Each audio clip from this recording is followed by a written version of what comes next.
বিএনপির যুগ্ম মহাসচিব লায়ন মোহাম্মদ আসলাম চৌধুরীকে আসন্ন জাতীয় সংসদ নির্বাচনে মনোনয়ন না দেওয়ার প্রতিবাদে চট্টগ্রাম ৪ শীতকুণ্ড আসনে উত্তপ্ত হয়ে ওঠে ঢাকা চট্টগ্রাম মহাসড়ক। সোমবার ৩ নভেম্বর রাত ৭:৩০টার দিকে কেন্দ্রীয়ভাবে প্রার্থী তালিকা ঘোষণার পর থেকেই ভাটিয়ারি এলাকায় বিক্ষুব্ধ সমর্থকেরা টায়ার জ্বালিয়ে মহাসড়ক অবরোধ করে রাখেন। স্থানীয় সূত্রে জানা যায়, সন্ধ্যার পর আচমকা উত্তেজনা দেখা দিলে বিক্ষোভকারীরা সীতাকুণ্ড উপজেলার বাইপাস এলাকায় গিয়ে সড়ক পুরোপুরি বন্ধ করে দেন। এতে মহাসড়কের দুই পাশে দীর্ঘ যানজটের সৃষ্টি হয়। দুর্ভোগে পড়েন যাত্রী ও গাড়ি চালকেরা। ভাঙচুরের আশঙ্কায় রাস্তার পাশের দোকানপাট ও ব্যবসা প্রতিষ্ঠান বন্ধ করে দেয় মালিকরা। খবর পেয়ে সীতাকুণ্ড থানা পুলিশ ঘটনাস্থলে পৌঁছে কয়েক দফা চেষ্টা চালালেও অবরোধকারীদের সরাতে ব্যর্থ হয়।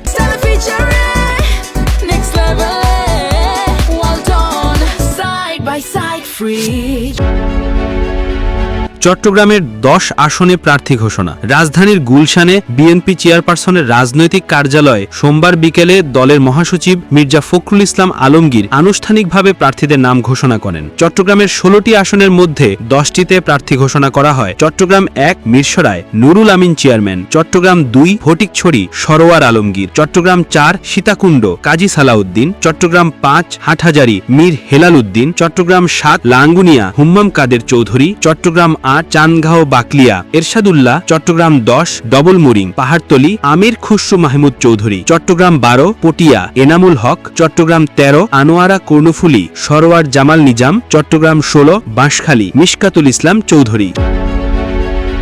বাকি ৬ আসন চট্টগ্রাম ৩ সন্দ্বীপ, ৬ রাউজান, ৯ কোতোয়ালি, ১১ বন্দর পতেঙ্গা, ১৪ চন্দনাইশ সাতকানিয়া, ১৫ সাতকানিয়া লোহাগাড়া এর প্রার্থী পরবর্তীতে ঘোষণা করা হবে বলে জানায় দল। এছাড়া কক্সবাজার ৩ আসনের প্রার্থীও এখনো চূড়ান্ত হয়নি। দলীয় সূত্রে জানা গেছে, এবারের ঘোষণায় বড় চমক এসেছে চট্টগ্রাম ৪ সীতাকুণ্ড ও চট্টগ্রাম ১৩ আনোয়ারা কর্ণফুলী আসনে, যেখানে দীর্ঘদিনের স্থানীয় প্রভাবশালী নেতা লায়ন মোহাম্মদ আসলাম চৌধুরী ও লায়ন হেলাল উদ্দিনকে মনোনয়ন থেকে বাদ দেওয়া হয়েছে।